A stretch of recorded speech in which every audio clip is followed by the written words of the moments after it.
Chers amis de l'Institut hellénique de la diplomatie culturelle de Paris, bienvenue.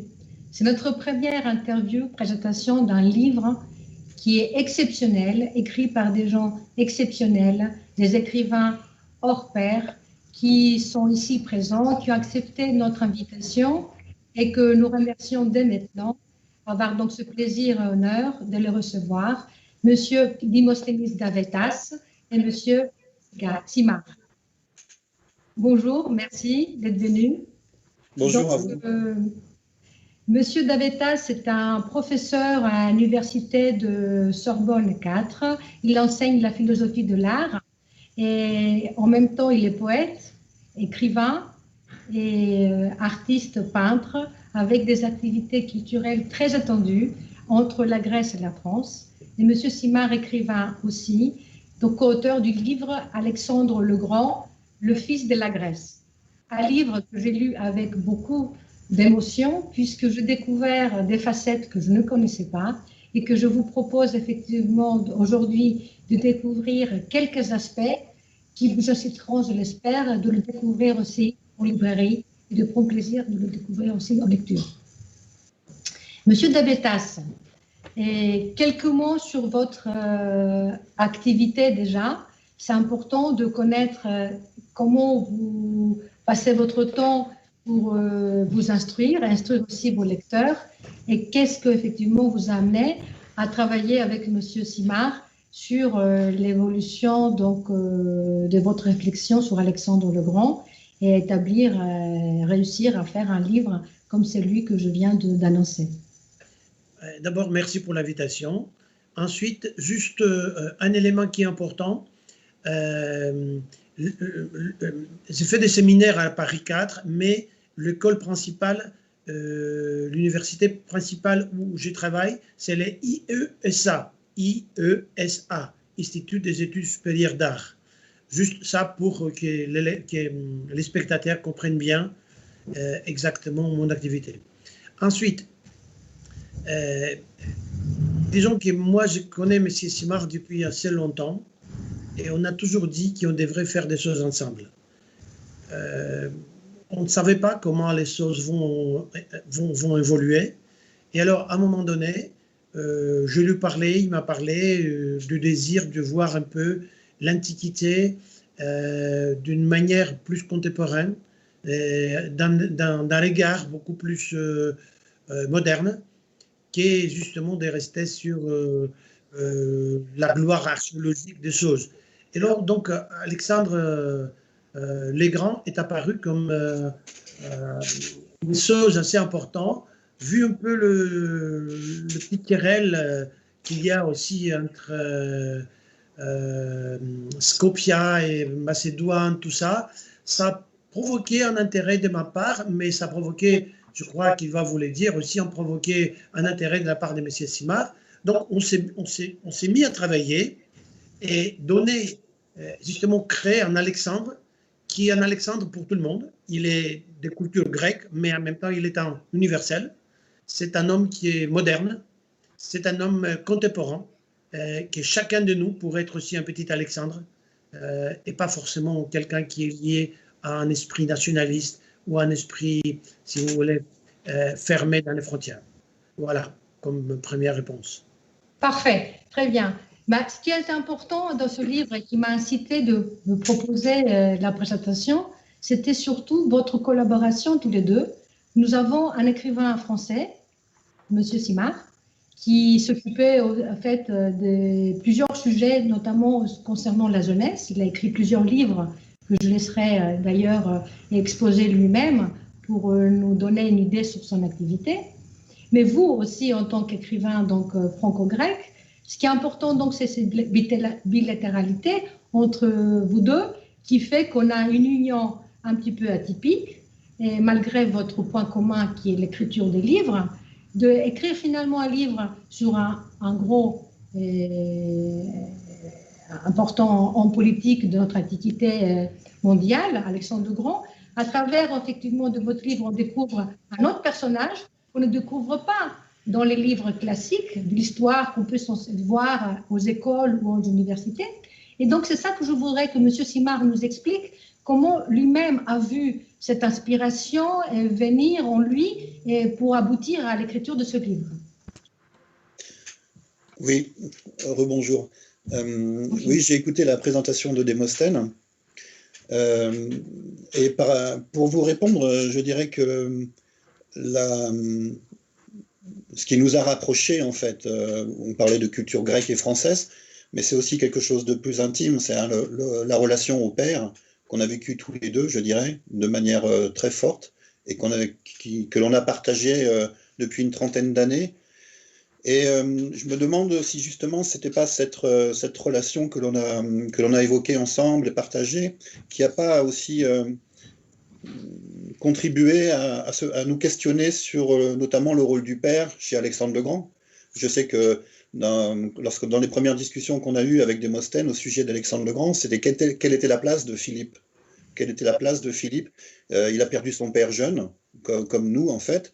Et c'était cette interrogation qui m'intéressait au départ. C'est aller dans cette intimité d'Alexandre le Grand et dans ces questionnements, qu'est-ce que je vais faire de ma vie maintenant que mon père n'est plus là? Alors lui, il avait des certitudes, et ça, c'était assez fascinant pour moi. Et j'avais envie d'avoir l'avis de Démosthène. Je crois que le roman s'est construit, à mon avis, autour de cette question, même si elle était sous-jacente. Je ne sais pas ce qu'il en pense, parce que je n'en ai jamais parlé, mais il me semble que c'était ça à la source. Oui, Eric, on peut dire qu'il y a une grande dose de vérité, mais je pourrais rajouter un peu aussi que le rapport du père, c'était quelque chose qui nous a unis, mais aussi, moi, ce qui m'a intrigué, c'est mon désir de t'expliquer comment c'était les rapports avec sa mère Olympiade, qui est un rapport très particulier. Et on voyait bien Alexandre d'envoyer des lettres à sa mère, à tout ce qu'il faisait. Il envoyait les lettres, il envoyait par lettre à sa mère. Et alors, on dirait que sa mère, même si lui, il était âgé, il est passé l'âge, sa mère était toujours à côté de lui. Et elle lui demandait des conseils. Et Olympias, sa mère, donc, lui donnait aussi des conseils de faire attention à telle personne, comme une maman parle à un jeune garçon. Et donc, ça, c'était le deuxième point. Je suis d'accord avec toi, donc je rajoute ça par rapport à la mère. Mais ensuite, je crois qu'on va y arriver, on va aller plus loin après, je crois, avec les questions de Madame Couvella. Et on ne va pas rester uniquement sur le côté peu père-mère, mais on va aller aussi plus loin sur les questions culturelles. Mais voilà, je suis d'accord avec toi et j'ai rajouté juste cette histoire de Olympias. Ce livre, je l'ai lu vraiment avec beaucoup d'intérêt parce que je me suis dit que c'était, vu même déjà la présentation que vous faites graphique en fait du livre, c'est une présentation assez simple et assez en fait par tranche de vie et très humain, très simple, très contemporain et moderne, où on le retrouve aujourd'hui et on peut le comparer même aux personnalités politiques de nos jours, et avec ses qualités et ses défauts, et ce qui n'est d'ailleurs pas retracé dans les livres de l'autre temps, et qui ont été écrits même il y a 150 ans, hein, parce qu'il y a toute une biographie sur Alexandre le Grand, et quelques passages qui sont même très amusants, et je voudrais justement que M. Dabétas nous passe à sa guise un petit passage comme ça de tête, hein, qui pourrait nous donner un petit peu envie d'aller plus loin dans cette exploration et lire encore le livre, et voilà, pour aller un petit peu plus loin. Oui, alors, je vais juste dire quelques mots là-dessus.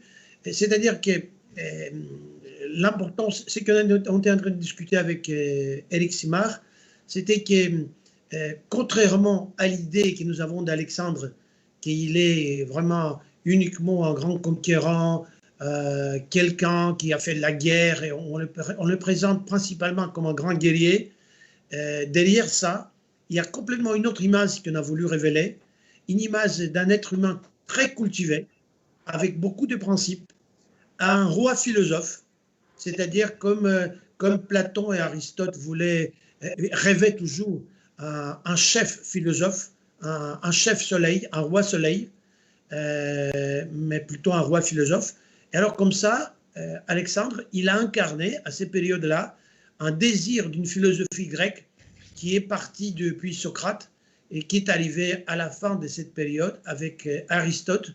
Et donc la réalisation de cette philosophie, c'était Alexandre. Et je crois qu'Éric va vous parler évidemment maintenant après moi, que nous voulions montrer ces côtés-là. Juste un petit exemple, et j'ai fini, c'est que quand le moment où tout le monde des soldats macédoniens, ils devaient mettre dans une petite boîte, ils devraient mettre les choses les plus chères, quand ils se sont rencontrés avec les Perses, tout le monde a mis des richesses matérielles, et Alexandre, il a mis simplement le livre de Homère. Voilà, ça montre déjà comment il était vraiment influencé par les principes, par l'éthique et la philosophie d'Aristote, et comment ça a dominé et a continué toute sa vie. Mais Eric, il peut vous raconter aussi là-dessus. Oui, Louis. Oui, en fait, j'ai bien entendu ce que tu as dit, Démosthène. Ce qui m'intéressait dans le projet qu'on a abouti ensemble, c'était la vision que tu as apportée, toi, à l'instant, l'apport d'Aristote à un jeune Alexandre de 13-14 ans. C'est quelque chose, personnellement, qui m'a toujours fasciné. C'est cette rencontre-là entre un futur roi et un philosophe. Et le plus difficile, le pari, enfin le défi, c'était d'arriver à toucher cette relation disons du bout du doigt, mais avec une certaine sensibilité, sans justement que ce soit trop complexe, trop philosophique. Et j'espère qu'on y est parvenu. Mais je me souviens que le moment qui m'a le plus touché dans nos conversations et qui a abouti à des extraits du livre, c'est lorsque tout d'un coup, tu as suggéré et tu as avancé cette notion de mélancolie chez Alexandre le Grand. Et je sais que tout d'un coup, il y a quelque chose qui s'est passé à partir de là. Il y a plein de choses à ce moment-là, je pense que je n'avais pas encore compris d'Alexandre le Grand et que tu m'as permis de connaître. Peut-être à travers ta culture grecque. Peut-être certainement. Active. Oui. Mélancolie active, pas voilà. passive. Voilà. Et cette mélancolie active, pour moi, c'était comme si c'était une pièce qui manquait au puzzle pour comprendre certaines décisions d'Alexandre et dans son parcours de roi, associé au destin. Et ça c'est ce qui m'a fasciné. C'était un petit peu ma part, je dirais, d'intérêt. C'était le destin parallèle entre Achille et Alexandre. Achille qui était son héros, son ancêtre, c'est ce qu'il disait. Et le destin qu'il a eu en Asie, qui ressemble étrangement à celui qu'Achille a eu devant les murailles de Troie. Donc ce parallélisme aussi-là m'a fasciné. Je citerai ces deux exemples pour expliquer l'intérêt d'aller dans ce destin d'Alexandre avec toi. Donc, ce que je comprends en vous écoutant tous les deux, c'est que vous êtes en fait, vous avez réussi à extraire de la vie d'Alexandre le Grand vos propres vies ou vos ressemblances avec même sa vie, ce qui en soi nous incite, y compris moi-même, que je lis le livre et que je suis une femme, de trouver aussi des points communs avec ma vie et finalement considérer Alexandre le Grand comme un personnage, une personne ou personnage qu'on peut tous quelque part trouver un point commun avec lui.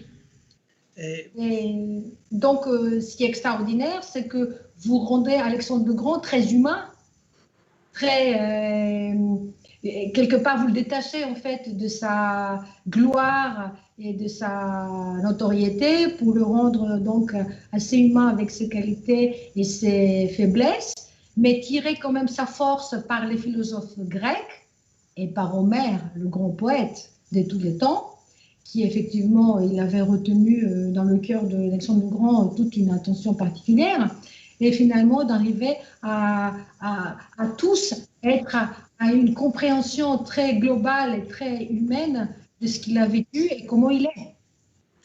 Je pense, je peux aller, Eric, ou il n'y a pas de problème? Oui, je t'en prie. Alors, Et donc, je peux dire la chose suivante, que ce qui nous intéressait, c'est que derrière cette personnage mythique, cette personnage que tout le monde parle, derrière cette hagiographie, c'est-à-dire ce portrait de saint historique, mythique, il y avait quand même un être humain, qui avait un père, une mère, qu'il y avait un professeur, qu'il y avait une vie quotidienne, qu'il avait aussi un père qui s'est battu, qui s'est fâché avec sa mère, qu'il y avait un père qui avait aussi d'autres enfants, avec d'autres mariages.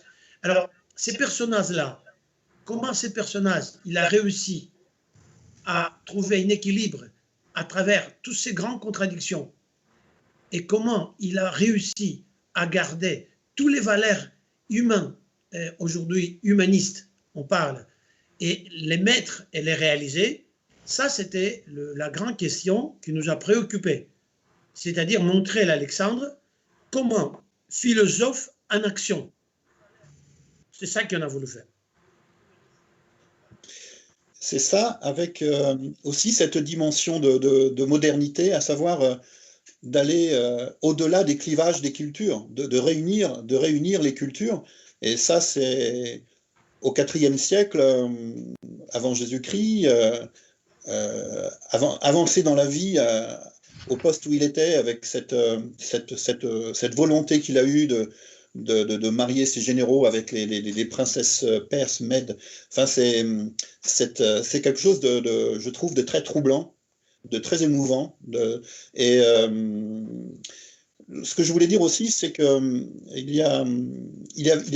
j'ai perçu qu'il y avait quelque chose qui, peut-être que Démosthène, avec ta culture, que tu pouvais certainement apporter, c'est une sorte de rectification aussi historique, dans la mesure où je me souviens avoir discuté avec toi du film d'Oliver Stone, Alexandre. Oui. Et je me souviens de tes colères. Je me souviens de tes colères à la suite de ce film, notamment de cette notion d'amitié qui n'était pas du tout rendue dans le film comme tu l'estimais. Donc, c'est aussi cette rectification qui me semblait que tu pouvais apporter par rapport au personnage d'Alexandre. Je ne sais pas si tu peux expliquer un peu plus aussi là-dessus. Oui, je pense que tu as tout à fait raison. Et c'est vrai que quand on avait vu le film, moi j'étais très colérique par rapport au livre d'Oliver Stone, parce que j'ai trouvé que c'était un livre basé sur le cliché, qui ne voyait rien du tout sur le côté Alexandre. Il voyait un Alexandre comme s'il est tombé du ciel, ou il est sorti de la terre, sans avoir aucune culture, sans avoir aucune éducation qu'il avait exactement poussé pour devenir œcuménique, pour devenir universel, pour devenir aussi un véritable roi philosophe. Alors, je voulais qu'on travaille aussi sur cette idée de rectification, tu as tout à fait raison. Et on a donné dans ces livres-là, on a donné beaucoup de réponses par rapport au caractère d'Alexandre, sur l'aspect de l'hédonisme, qu'on a souvent traité autour de nous, sur l'aspect de l'homme qui voulait à tout prix imposer comme un conquérant une culture. C'était tout à fait le contraire, puisqu'Alexandre, à chaque endroit où il allait, il ouvrait un dialogue avec les cultures différentes.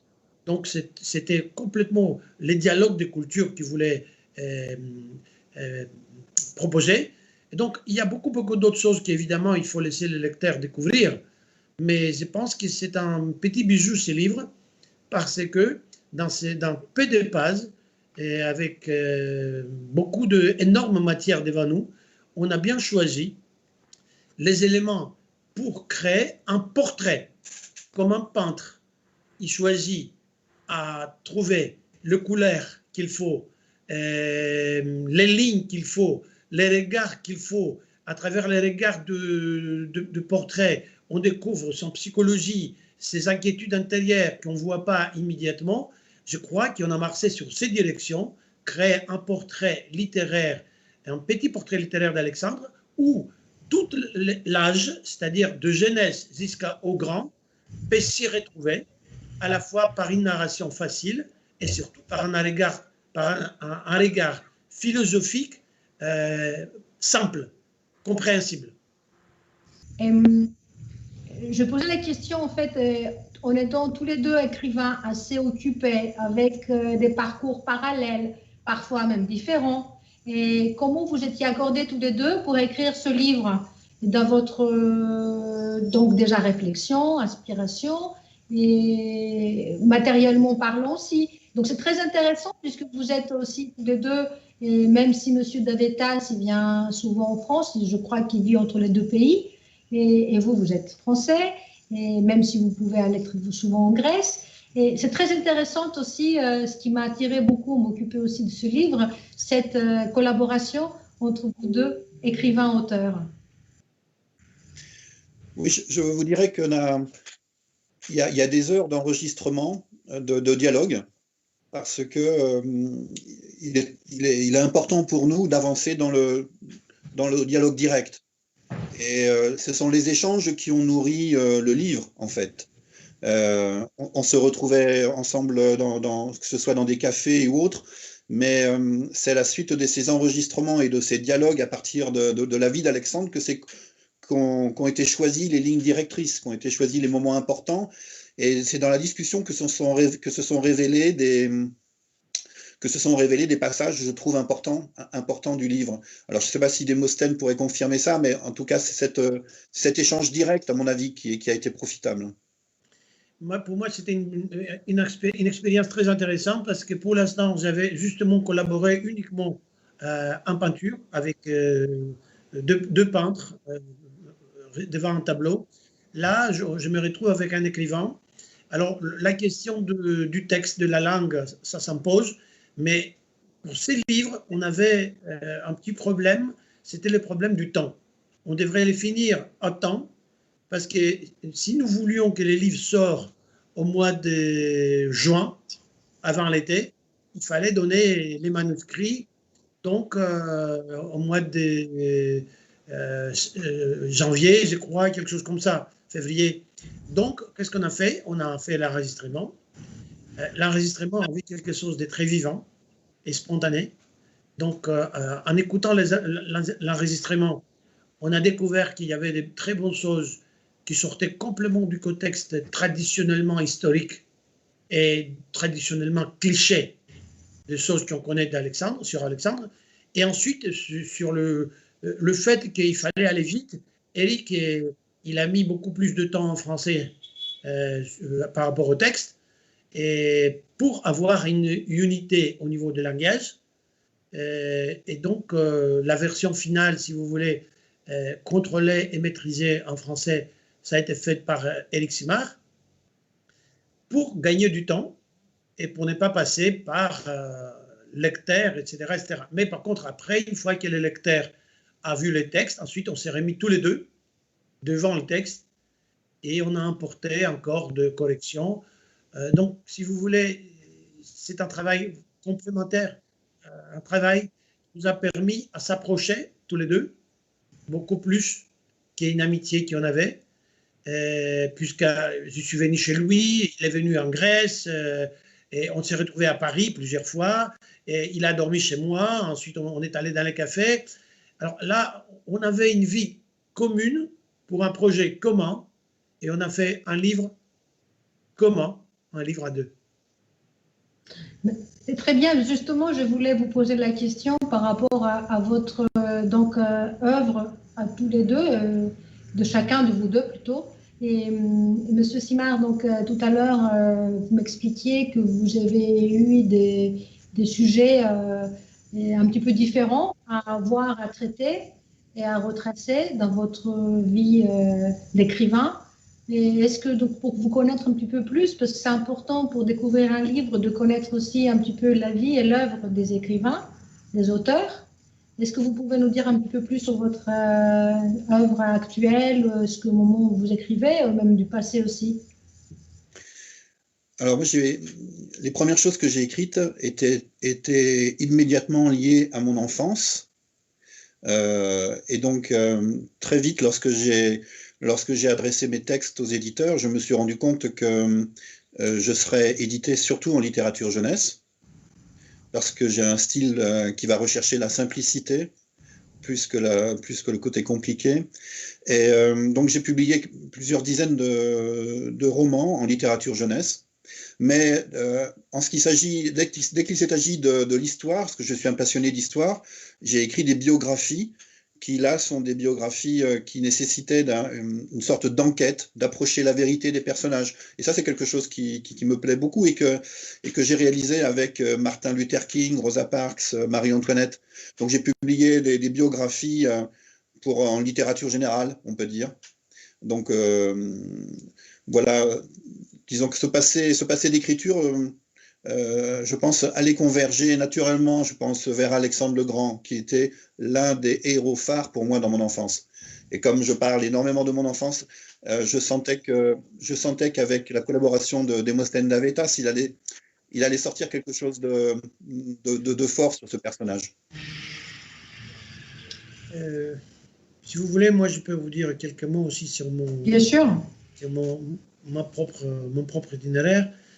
Disons que moi, je suis arrivé en France en tant qu'un jeune poète, un avocat qui a jamais voulu pratiquer le travail d'avocat, donc je fais mes études de droit, puisque la poésie, c'était quelque chose qui était très fort. J'étais passionné par Baudelaire, par Fernando Pessoa, par les poètes russes.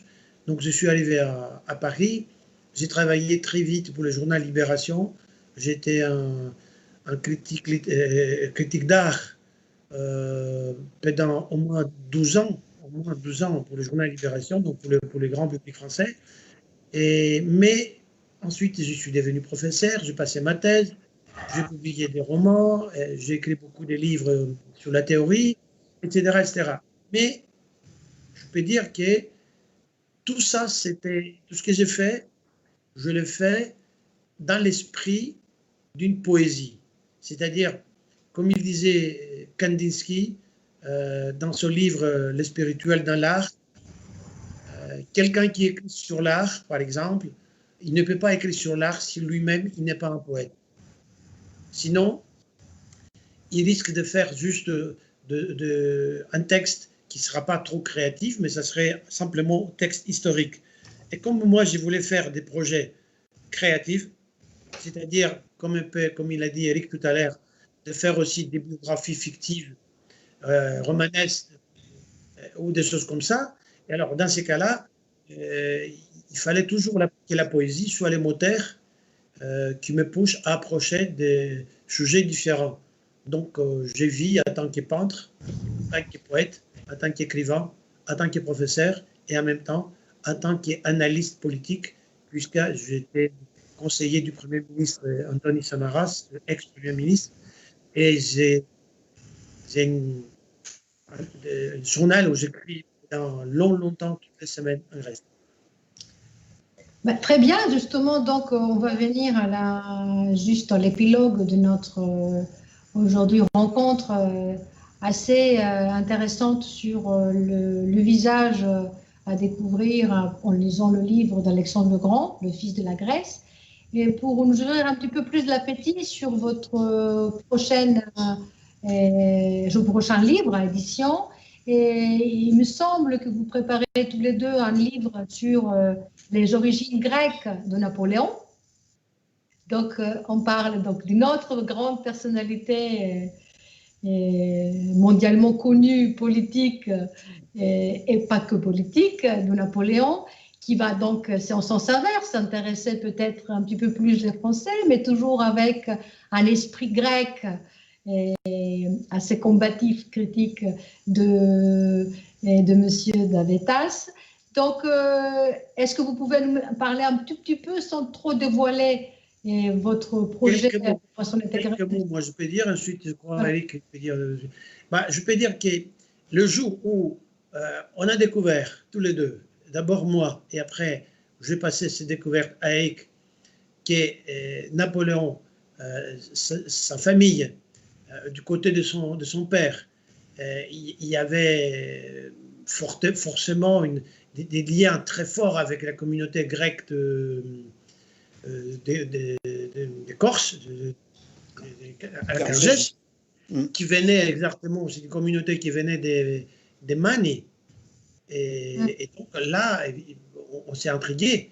On a fait une grande recherche, surtout Eric plus que moi, puisque moi je lui donnais quelques informations de base, mais lui, il adore d'aller sur l'Internet, sur la bibliothèque, tout ça. Donc, il a trouvé pas mal des informations. On les a tous réunis et je pense qu'on prépare quelque chose qui peut vraiment intéresser les gens, qui peut donner des réponses à certaines questions essentielles sur l'identité et l'origine grecque de Napoléon. C'est parfait, on n'attend que ça. Et j'espère que vous nous ferez l'honneur tous les deux de nous confier la présentation de votre livre lors de notre prochaine intervention de notre institut sur la toile. Merci à tous les deux. Est-ce qu'Éric Simard, il voulait dire quelques mots sur le Napoléon? Peut-être deux mots. Juste 2 mots, peut-être. Je pense que si les futurs lecteurs sont aussi surpris et enthousiastes que je le suis en découvrant ce que je découvre sur Napoléon, je pense que oui, j'ai hâte qu'on publie ce livre, c'est sûr. On attend vraiment à grande impatience et ça va nous renseigner, d'autant plus que le livre qu'on vient de présenter, Alexandre le Grand, le fils de la Grèce, c'est pas un livre fiction, c'est des faits réels qui ont été recensés par vous-même, qui ont été écrits d'une façon assez simple, claire, mais parfois même d'ailleurs nous permet d'en rire, c'est anecdotique, et qui nous a renseigné en tout état de cause sur d'autres facettes de la personnalité d'Alexandre le Grand. Merci encore pour votre intervention et le plaisir que vous nous avez fait aujourd'hui. Vous nous présentez un travail qui est vraiment exceptionnel. Merci encore. Merci à vous. Merci. Bon, à la prochaine fois alors, mes chers amis, les adhérents et les amis, donc si vous aimez bien notre intervention d'aujourd'hui, n'hésitez pas à liker notre site et nous donner du courage pour la suite. Merci aussi beaucoup à notre Catherine Toscu qui a tout préparé avec Joseph de Grèce pour cette première interview, présentation de notre Institut hellénique de la diplomatie culturelle de Paris. Bonne soirée de Paris. Bonne soirée. Au revoir. Bonne soirée. Au revoir.